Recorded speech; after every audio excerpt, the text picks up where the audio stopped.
Hello, hello, hello. Today's episode of All Facts, No Cap. We got Joy Taylor. No other introduction needed. Joy, it is a pleasure to have you on. Thank you for having me. All right, I'm going to go ahead and hop into it right now. And I know you've talked on other shows about your path from where you started off doing radio in Miami to now where you are, ascending to great heights. And you talked even about how Jemele Hill has been one of the people that's inspired you. And this culture within this society, it's all about instant gratification. Everybody wants to start off at the top, at that top network right out of college or what have you. And how would you feel starting from the bottom, paying your dues, getting it out the mud per se? How do you feel that shaped you in any way? Well, I think it shaped me in a lot of ways because starting at I wouldn't say the bottom of the business, but, starting as an intern in the business all the way up to where I am now, I've gotten the opportunity to learn, different jobs in the business and what goes into them, being a producer, being an executive producer, editing, shooting, writing, doing radio, producing in radio, doing podcasts. So I've done a lot of different jobs in the business, and that gives me a broader perspective on, not just the business in general, but what goes into what it is you're doing. I know what a producer's job is, so I know what and how to, work with them to get the best information for the show, and what goes into how much time it takes to get something done. I don't just throw something at a producer like, hey, get me the stat. You got 30 seconds. I know there's a process to getting things, because I've had that experience myself. So I think it also makes you appreciate, everything that you do when, I've been in the business since 2007. So, I have a lot of love for this business, which is a very crazy business to be in, but very rewarding. and it's always changing too, for better or worse. You really never know what's coming around the corner, because we're so tied to entertainment and technology, and it's just kind of always shifting. So I've felt that, every step of my journey has been important. And even though at the time I didn't know how important it was, now looking back on it, all those experiences really helped me become a better talent. Speaking of a part of the NBA that I know that you are acutely aware of and obviously a big fan of, I'm not even going to ask the question, would Damian Lillard be the missing piece to the Miami Heat? Because I already know how you feel about that. But obviously, we see everything with what the Blazers GM is coming out saying, how it could possibly take some months. They still want to make sure that they do what's best for the team. And my question to you would be, should there be loyalty in sports all the way around from organization to the player? I think there should be a level of commitment. I don't know if loyalty is the right word. Loyalty is a very serious word. Yeah. And it gets thrown around a lot, and it's very loaded, and it stirs emotions, right? Because nobody wants to be called disloyal. That is a shot. It's like being called a coward. Mm-hmm. I guess, it's kind of hard to come back from disloyal. That's not a loyal person. That's tough. But the reality is, professional sports is a business, and there is no loyalty in business, because business is about money and business is about legacy. And sometimes someone's path might take them directly towards the legacy and the money that they want, but it might not take you towards the legacy and the money that you want. So there's this constant conflict of, how loyal am I to an organization? How loyal does an organization, how loyal should they be to a player or to a coach or to a legacy? You have situations like Bill Belichick or Greg Popovich, Damian Lillard, LeBron James. There's so many, Kevin Durant. There's so many examples of these really big conversations that we have around loyalty. I think that commitment is a better word to use, because while you are committed to something, there is generally an idea, for the most part, that eventually that will come to an end for one reason or another. You break up, you go separate ways because you've gotten different positions. You pass away. There's a certain level of commitment that you have to something that may have, and usually does have, an end, because everything in life does. But loyalty is something that is kind of more everlasting. It's more of a feeling. It's more of a character trait. Yep. So it's difficult to apply to business, because you shouldn't really be that emotional about business. Not if your goals are really to reach the highest level of success. It's very difficult to do those two things hand in hand. So I really struggle with saying the word loyalty with professional sports on any side. The only people that should be loyal are fans. And even when it comes to fans, I'm like, I don't believe in like if you spend your hard-earned money to go watch a team, and year after year they're not putting out a good product, and year after year they're running their organization into the ground. Like, I think you have a right as a fan to, say, hey, I'm not going to spend my money on this. So I struggle with it. I love how level-headed you are with the whole talk about loyalty versus commitment, things like that. Do you feel that growing up with your brother obviously had some sort of an impact on you having more of that level-headed, more so type of mindset and not being overly emotional and always looking at it for what it is? Yeah, I mean, definitely seeing my brother's career and the different, journeys that he went throughout his career, being with what people forget, because obviously his legacy is the Miami Dolphins, but he did spend some time with Washington, and he did go to the New York Jets for a year. And there was some, some twists and turns through that process. And then obviously, watching him come up from, a kid in Pittsburgh to then playing at Akron to going to Miami to retiring and, moving into the next phase of his career after sports. And then, of course, being an athlete myself, I think I have a different perspective on sports, a unique perspective because of that, and a more personal perspective because of that. So when someone talks about, for example, I think going to a new place is a big adjustment, because I don't think it's just like, okay, I've been traded or I've decided in free agency to go to a new position in a new place.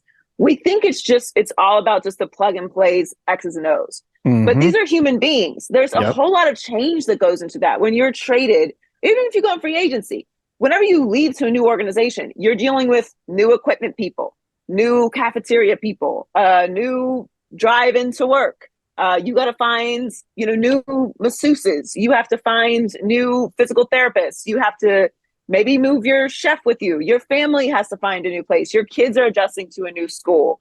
You have all of these things that are just new. And when you're in a position where you're comfortable year after year after year, you don't think about those other things. Yeah. So all of those little decisions are also distractions from greatness. So some people can compartmentalize that really well. Some people can't. You have a new coaching staff. You have new teammates. Your locker rooms in a new place. Like, there's so much new.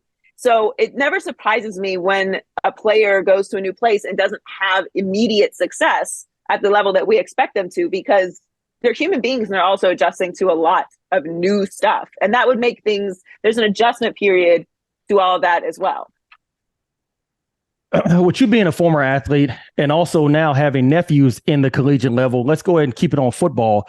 And I'm pretty sure you've seen the reports coming out about Pat Fitzgerald for the Northwestern Wildcats. And obviously it started off with just a 2-week suspension, and now he's been fired from all of the hazing allegations, some of it being of the sexual nature, exploitation, just nudity, and so forth and so forth.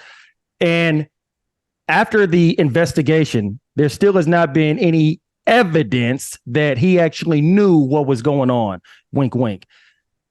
For you, being a former athlete and now having nephews playing collegiate football, where do you come out on that as far as the coach? What level of responsibility do you think the coach has as far as not knowing versus not wanting to know what's going on within his organization?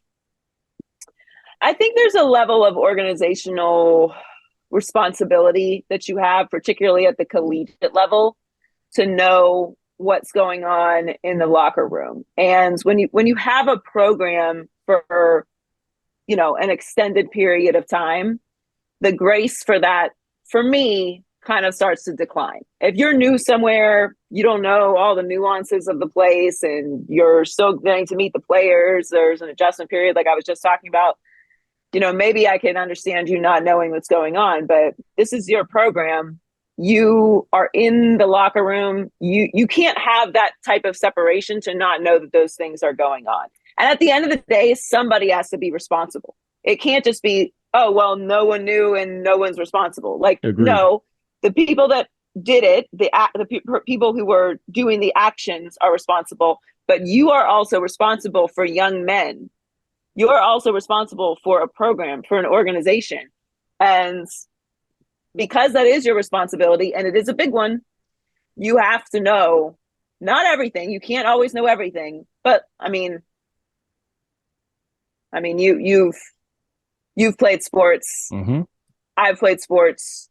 If you want to know what's going on, you know what's going on. Agreed.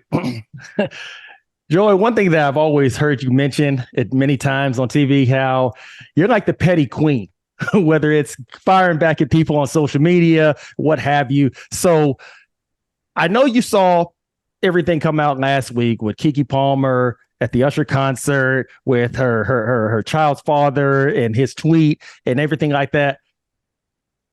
Give me your take or where that falls with you, that entire saga, how that plays out, your feelings on it. Well, I love Keke Palmer, as we all do. Yep. So we will protect her at all costs, as I think we're all clear on now after this conversation. I think, there's always layers to it for me. It's never like one reaction. I feel for her because obviously we are all having conversations about her personal relationship, which is not fun. Mm-hmm. Now, obviously, he introduced that conversation publicly. Yeah. So anything that he is hearing, you put this on Twitter. Like, nobody just brought this up and created this conspiracy about how you felt about it. You made it very clear. I guess, like, my opinion about their relationship doesn't matter. I can only personalize it that God forbid. I have obviously talked about this with my girlfriends because we have all had this conversation of like, what would I do? I truly don't know. I think you would need to go and talk to their mother because I haven't really had many men talk to me about my clothing or what I wear in my life. It's just not, I've just been blessed to not have a lot of those conversations. Mm-hmm. But I will say at this point in my life, at my big age of 36, I have very strict boundaries and I couldn't imagine, I just couldn't, God forbid it. I couldn't imagine having that conversation. It's just, I don't know. I don't even know. I wouldn't even know where to begin. I would be single. I know that. That would be for sure. That'd be a for sure. So we'd start having the co-parenting conversation. But yeah, listen, don't put your personal feelings on Twitter. Agreed. It's just not, I don't even use Twitter anymore, to be honest with you. I've moved over to Threads. Yep. I have to. Even before Threads was a thing, I had cut back tremendously on Twitter. It just is not a place where there is good, healthy, nuanced dialogue anymore. And I don't really have time for that level of negativity. And it's not even that it's negative. It's just not intelligent conversation. And I'm busy. So it's just not a place where you want to introduce something like that. And it's Keke Palmer. Don't do it. No. She can wear what the hell she wants. And she looks good. Yeah. And it's fun. And it's Vegas. Have you been to Vegas? Please. Hey, man, everybody ain't been in Sin City. She was conservative for Vegas. Please, yeah. It's fine. We're all going to be okay. It's just, no. So I hope that explained my feelings, but oh no, it does. Approve. Unsubscribe. And I love what you just said about creating boundaries. And that kind of leads me to my next question. You look at the situation with Jonah Hill and his ex-girlfriend. And at what point does creating boundaries get too much? Because, obviously he tried to create boundaries with her and all of that.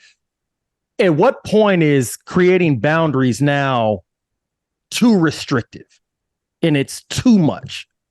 I guess maybe I'm not asking that in the right format, but I feel like you grasp what I'm saying. I think there's a difference between boundaries and demands. So a boundary is something that I may have for myself. Like this is a personal boundary that I have. I will not go through your phone. You are not permitted to go through my phone. Ooh, man, I know them days. If that boundary is disrespected, then there's no need for us to be in a relationship anymore because I've made it very clear that this is my boundary. There's a reason for it. I didn't just wake up and get to that point. And if you don't respect that boundary, we don't need to be together. We don't need to fight. I don't need to drag you. We don't need to have hostility. It's just this is what makes me comfortable. And if you don't respect that, or you don't feel comfortable with that boundary, then we don't need to be together. But demanding something is completely different. So to me, that's when you're willing to fight with someone or put someone down or let it devolve into a really negative situation and conversation and call it a boundary. So I think those are two very different things. Boundaries are very healthy because not only do they outline what makes me feel comfortable, what makes you feel comfortable, what we define as a healthy relationship, what's going to make me happy, what will make you happy. And if something is not aligning, then we can have that conversation and maybe explain to each other, okay, well, I don't feel comfortable not being able to go through your phone if I want to. Okay, well, I feel like that's a violation of my privacy and I am an adult. And while I'm not doing anything to disrespect you, I don't feel comfortable with you reading all of my conversations that I have with my friends. Oh, I'm getting flashbacks.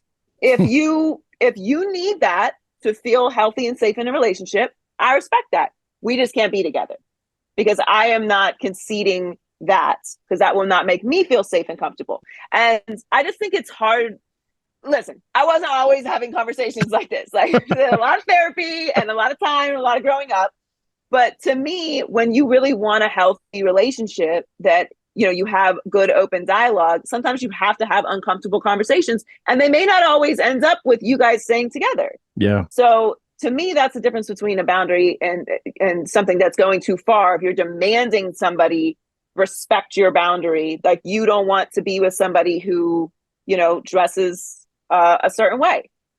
Okay, so don't be with that person. The end. There's like billions of people on this planet.